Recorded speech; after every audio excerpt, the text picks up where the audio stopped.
Li paytexta Tirkiye Enqereyê, jaliyê balyozxaneya İtalyayê ve yansdemîn hefteya fîlmên hevçax ya İtalyayê dest pê kir. Festîvala Fîlmên İtalyayê ku di 11 mijdarê da li navenda hunerên hevçax ya şaredariya Çankayeyê bi fîlma Xudavenda Şansê ya derhênerê Tirkiye Ferzan Özpetekê ku li İtalyayê dijî dest pê kir. Wê heta 17 mijdarê him li salona sînemayê û him jî wek online berdewam bike.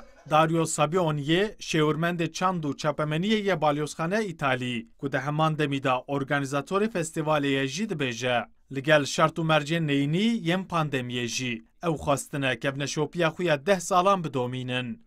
Della settimana del cinema contemporaneo italiano ad Ankara. İsalemê cara yazdan Festîvala Fîlmên İtalî li Darbixin. Gelê Tirkiye eleqeyekan nêz nîşanî çand û sînemaya İtalî didin. Ji Loma jî me festîvala xwe bi premyera fîlma Ferzan Özpetek da dest pê kirin. Özpetek derhênerekî giring e û navbera her du welatan de bûye pirekî.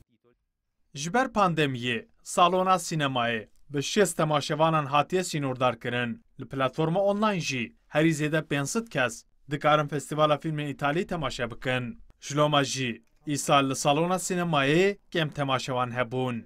Portekiz'de yaşadım. Dolayısıyla orada çok İtalyan arkadaşım. Ez çend salan li Portekîzê jiyam û gelek hevalên min yên İtalî çêbûn. Bi rastî çanda wan tişbeheya me û mirovên xwînger min. Ez her sal Festîvala İtalî dişopînim.